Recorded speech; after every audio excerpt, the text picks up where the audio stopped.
Hello guys, and welcome back to this new video in the new year 2021. First of all, I updated all links on my website, so if you go on learning, now all courses are probably embedded. I then updated the links. I think Instagram was not working, and I updated Patreon and so on too. So go on my website, check the courses out, work, photography, and so on. So I think we can get started now. A little teaser for my Patreons. Um, this is a image I took yesterday, I think, and I will do a tutorial on that. So we will create some pretty cool little flowers with maybe L systems and do like a flower fractal, something like that. So now to the video with the bokeh images, and I will see you in a second.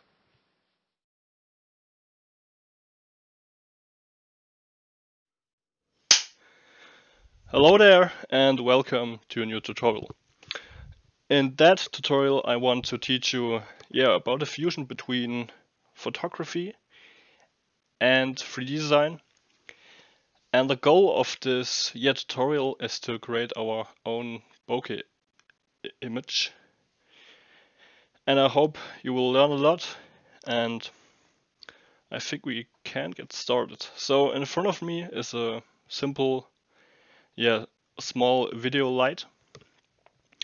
And you can see here is a cinema camera, and behind the cinema camera is my Sony Alpha photography camera with a lens with 85 millimeters, so a longer focal length.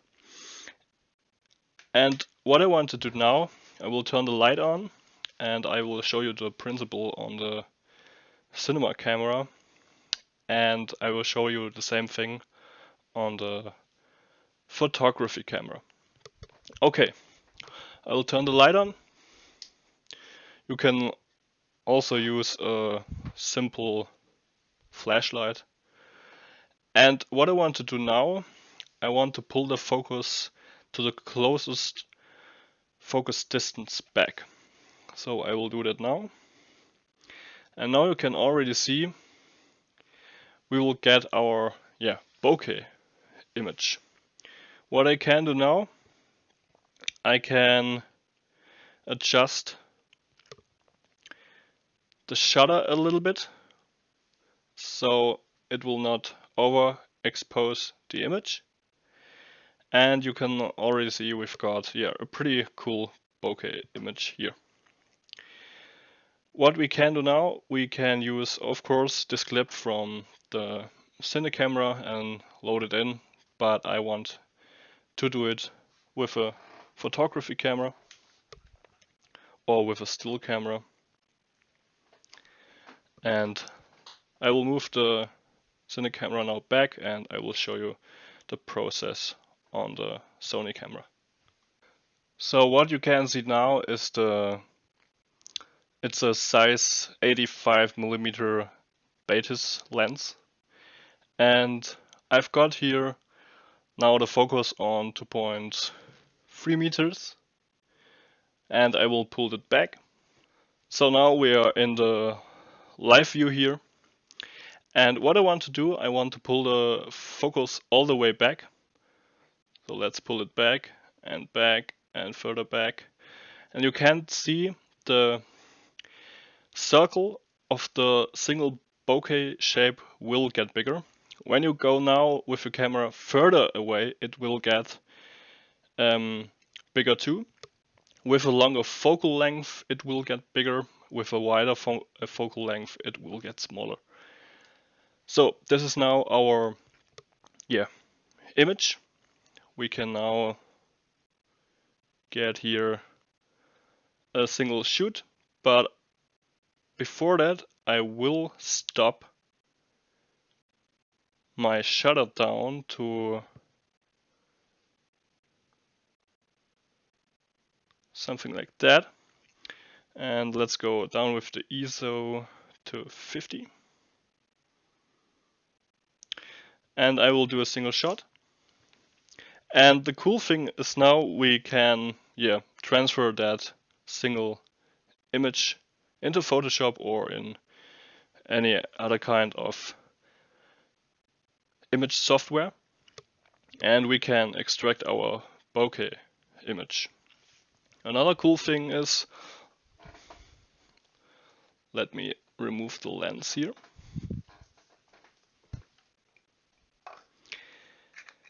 And I will use a more vintage lens here.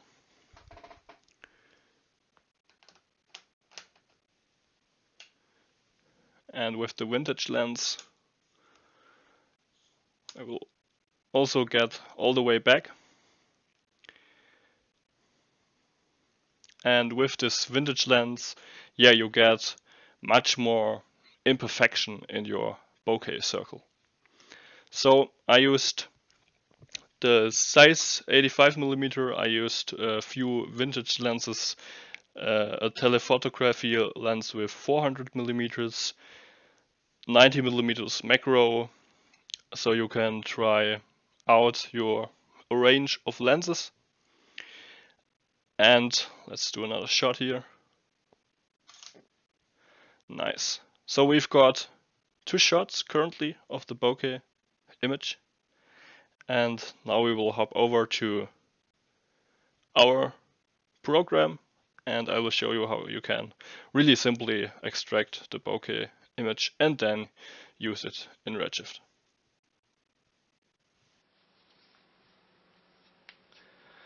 So welcome back, guys. So we took some pretty cool bokeh photos here, and I already opened one in Affinity Photo. And this is the vintage lens, and on the vintage lens you can really see the imperfections of the lens. And I think that's really cool. And what I want to do now, I want to give the image a little bit of clarity, a little bit of contrast. You can play with, let's get it a little bit detailed, because this is an unsharpened raw image. And it's of course fully up to you, so you can play with your saturation, vibrance, you can change the white balance, for example. So you will get, with the white balance, the cool thing is you will get automatically out of your bokeh image, you will get a pretty cool look, like a colder look or a warmer look in your rendering. But I will dial that back to, let's get 4000 Kelvin, something like that, 3000. Yeah, okay, cool. So I've got some chromatic aberration and a little bit of imperfection from dust in the bokeh image, and all we need to do now is to crop the image by a usually 1:1 ratio, so custom ratio 1:1, and then we can crop our image down to get a squared image ratio here, something like that. Press enter and you've got your own bokeh image. Now you can export that as a JPEG, for example. So let's develop that, and Control Alt Shift and S, and then you can export it for example as a JPEG image. So I will export that and I will see you back in Houdini. So we are back in Houdini now, and let's make just a quick scene here. Let's drop down a sphere, and I want to place down a mountain, for example. Just a really quick object here. And we can subdivide it, for example. Let's use the loop subdivision and smooth. Smooth.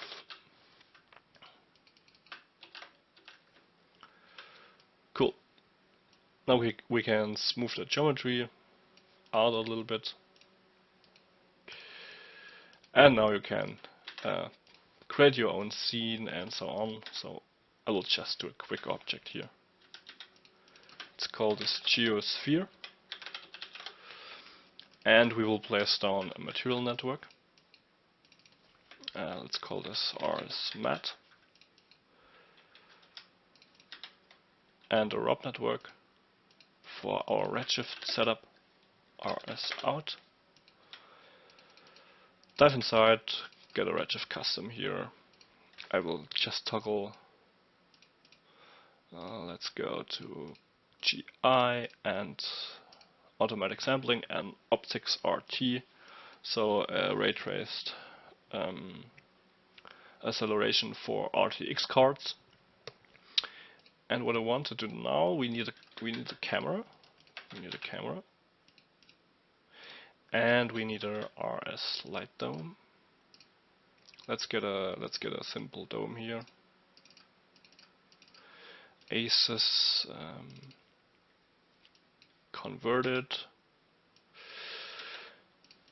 Let's make it yellow because it's a light, and call it RS maybe dome 001.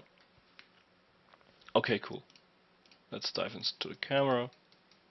Zoom out here a little bit. And let's start a render. So really nothing fancy here.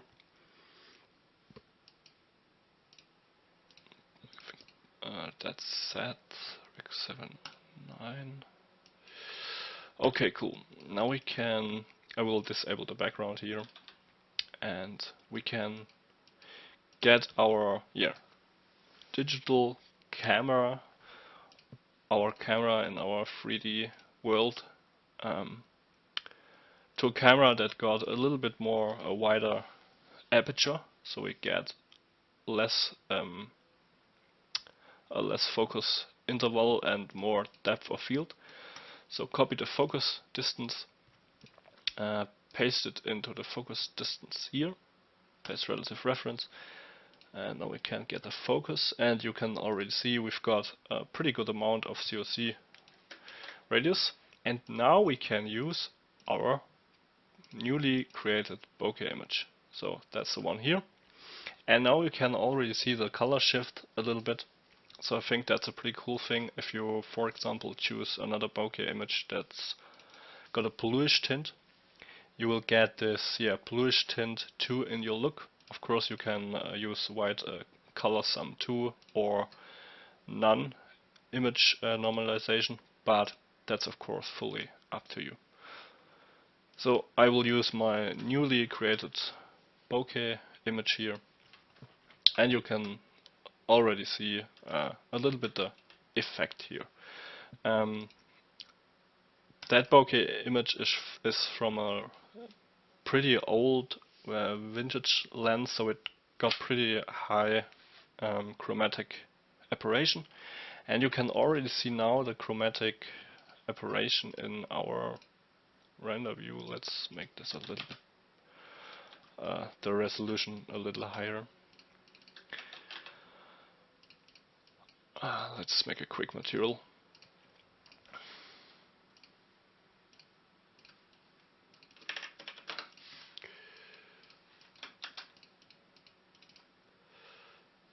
And place down a material node.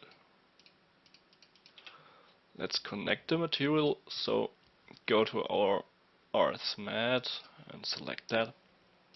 And you now can really see the chromatic aberration on our object. And I think that's pretty important because there are really good cinema lenses from Angelier or Arri, Zeiss, and so on. They don't got chromatic aberration, but the lens will determine in a pretty high value your look of the image. So the lens is really important for your look or for your final look. And I think when you can use your own bokeh image to get a little bit of imperfection to the image, I think that's pretty important, and it will it's a lot of fun, and it will dial up your own value a little bit when you make your 3D design with your own bokeh images. And I think that's a pretty cool thing to do, because many people ask, hey Tim, where you got these bokeh images and how to make them. And I think that's pretty cool to use them, because they will add a little bit of substance to your design, to your picture. And I hope you like this. Maybe I will release a bokeh image collection on Gumroad, something like that. So this was basically the video between the fusion of photography and 3D design. Of course, there's a lot more to get the hands on photogrammetry, cinematography with so real footage combined with CG stuff. But I think that's a pretty good first step into this world, and I hope you liked it. And I will see you in the next video or course and on my Patreon site. So thank you, stay safe, and I will see you in the next video.